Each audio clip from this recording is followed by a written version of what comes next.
रानी एक गरीब परिवार की लड़की थी। उसकी शादी भी एक गरीब परिवार में ही हुई थी।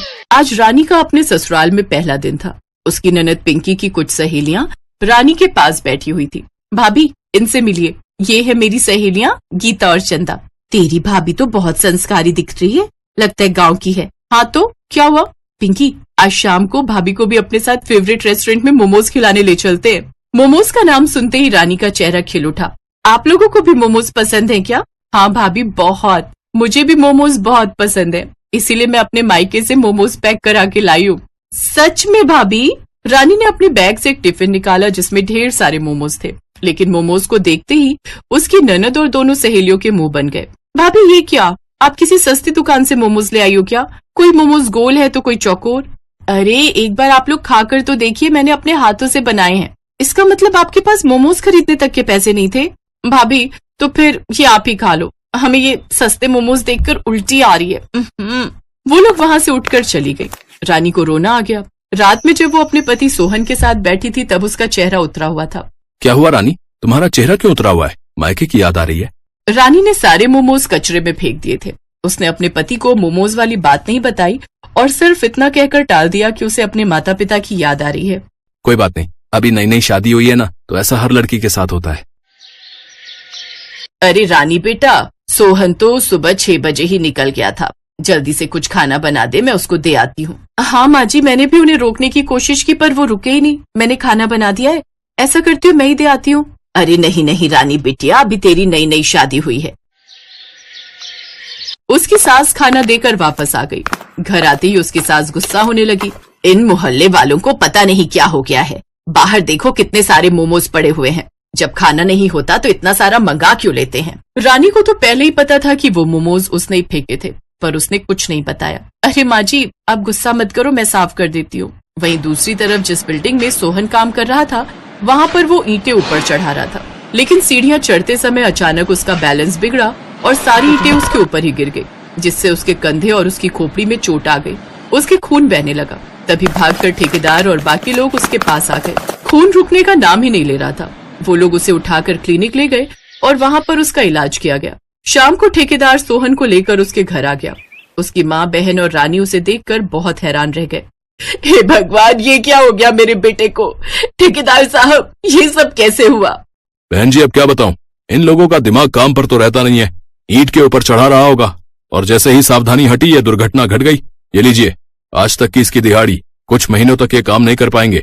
इतना कहकर ठेकेदार वहाँ से चला गया। उस घर में काम करने वाला सिर्फ सोहन ही था। यहाँ तक कि खाना बनाने तक के पैसे नहीं बचे। रानी बिटिया, ये मेरे पास 100 रुपए बचे हैं। जाओ तुम और पिंकी जाकर बाजार से जूस ले आओ, ताकि कम से कम सोहन तो ठीक हो जाए, वरना हम लोग भूखे मर जाएंगे। लेकिन सोहन ने कुछ भी खाने से मना कर दिया। घर वालों की ये हालत देखकर सोहन की आंखों से आंसू निकल रहे थे। रानी अपने पति को इस हालत में देखकर बहुत दुखी हो रही थी। तभी उसके पास उसकी ननद पिंकी आई। भाभी, अब तो दुकानदार ने हमें राशन भी उधार देने से मना कर दिया है, क्योंकि उसका पहले से ही बहुत उधार है। आपको मोमोज बनाने तो आते हैं ना, वही बना दीजिए।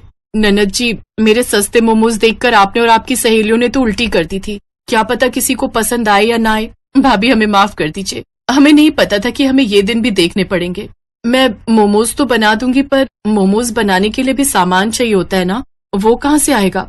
उन दोनों की बातें सुनकर सोहन बोला, अब तो हमारे पास इतने पैसे भी नहीं बचे कि हम जहर खाकर मर सके। ये सुनकर रानी को झटका लगा। आप लोग परेशान मत होइए, मुझे बस एक दिन के लिए अपने मायके जाने दीजिए, मैं कुछ न कुछ इंतजाम जरूर कर लूंगी। बेटा, तेरा परिवार भी तो बहुत गरीब है। अगले दिन रानी अपनी ननद पिंकी को लेकर अपने मायके चली गई। उसने मायके में अपने पति के बारे में कुछ भी नहीं बताया और पिंकी से भी कुछ भी बताने के लिए मना कर दिया। रानी बिटिया, तू तो अपने मायके का रास्ता ही भूल गई।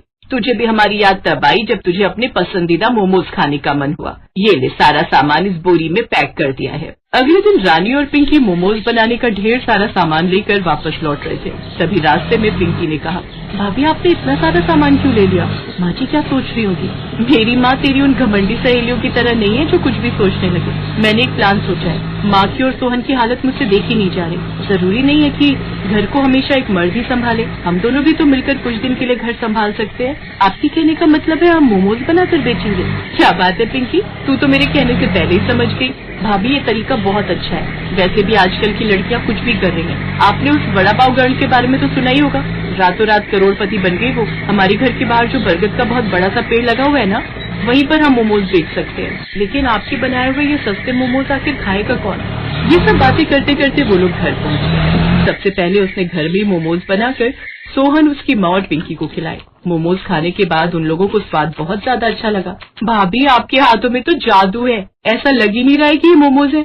ये तो ऐसा लग रहा है जैसे किसी 5 स्टार होटल की कोई डिश है। उस दिन मेरी सहेलियों ने इन्हीं मोमोज की बेइज्जती की थी ना, अब उन्हें पता चलेगा।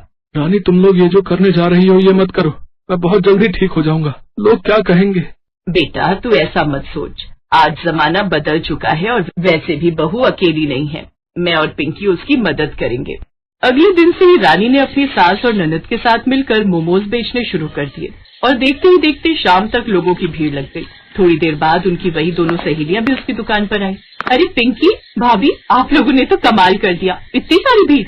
मुझे लगता है आप सस्ते मोमोज बेच रही हो, इसलिए सस्ते के चक्कर में लोगों की भीड़ लग गई है। गीता चंदा, मैंने उस दिन तुम लोगों की वजह से भाभी को बुरा भला कह दिया था। मोमोज खाने तो खाओ, वरना निकल जाओ यहाँ से। पिंकी, ऐसा नहीं बोलते, जिसे भी हमारी मोमोज पसंद नहीं होंगे उसका हक है कहने का, लेकिन एक बार खाकर तो देखना चाहिए ना। चंदा और गीता ने वो मोमोज खाए और खाते ही रह गए। भाभी ये क्या है? ऐसे मोमोज तो हमने कभी नहीं खाए। आपके ये मोमोज सस्ते नहीं बल्कि इतने महंगे हैं कि इन्हें कोई अफोर्ड ही नहीं कर सकता। 1 महीने में ही उन लोगों ने बहुत पैसे कमा लिए। अलग अलग तरीके के मोमोज बनाने शुरू कर दिए। अलग अलग तरीके के मोमोज के अलग अलग प्राइस भी रख दिए। फिर भी लोगों की भीड़ कम नहीं हुई बल्कि दुगनी हो गई। बहू, तेरे बनाए हुए मोमोज को लोग सस्ते मोमोज कहते थे ना, पर आज तेरे सस्ते मोमोज बनाने की कला ने हमें दोबारा खड़ा होने का मौका दिया। अब वो लोग पैसे कमाने लगे थे, इसीलिए सोहन का इलाज भी अच्छे डॉक्टर के पास कराया गया और कुछ ही दिनों में वो पूरी तरीके से ठीक हो गया। बेटा, अब तुझे मजदूरी करने की कोई जरूरत नहीं। अगर तुझे कुछ काम करना ही है तो बहू के साथ मिलकर ये मोमोज वाला काम कर, फिर पैसे इकट्ठा करके अपना खुद का रेस्टोरेंट या होटल खोल लेना। तो इस तरह से एक हारी हुई बाजी को रानी के सस्ते मोमोज ने फिर से जिता दिया और हार कर जीतने वाले को ही बाजीगर कहते हैं।